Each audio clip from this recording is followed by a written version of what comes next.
Before I start this review, I'd like to say how thankful I am for all of you that watched my review and gave me all the positive and critiquing that I need. And I hope you all enjoy this video, and thank you all for those that subscribed. And so it's time to find out if Wonder Woman is under the DCEU curse or if it's actually going to raise above that level and give some positive outlook for the DCEU. Stay tuned.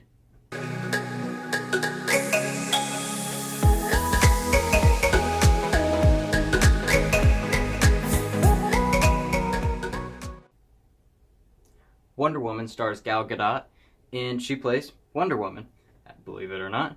And she was one of the best things in Batman v Superman, even though she was only in it for just a wee itty little bit. And this is going to go back in time, back to World War I. The movie starts off on this Amazonian island that only has females and there's no males. And so you actually get to learn a little bit of the backstory of Amazonians, which I didn't know because I'm not a huge comic book buff, which is probably good to put that out there. But this movie, it starts off when Chris Pine, who plays Stephen Trevor, and Chris Pine crash lands into this Amazonian area, and they learn about World War I.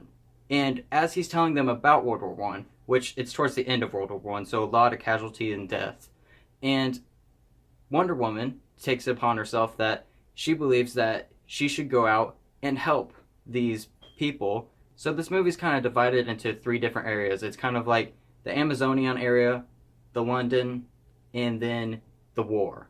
And my favorite part's easily the war myself.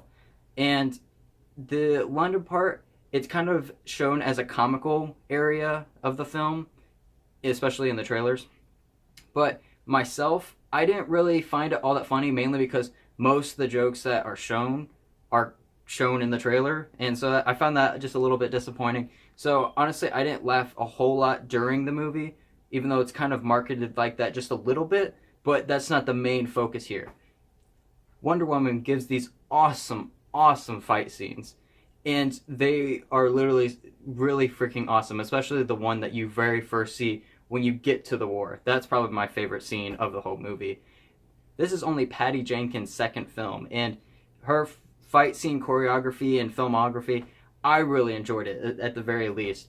Now, overall, I really enjoyed this movie. However, I did feel like there was a couple scenes here and there that I felt like could have been shortened or something like that, because it is a fairly long movie, where it's almost 2.5 hours.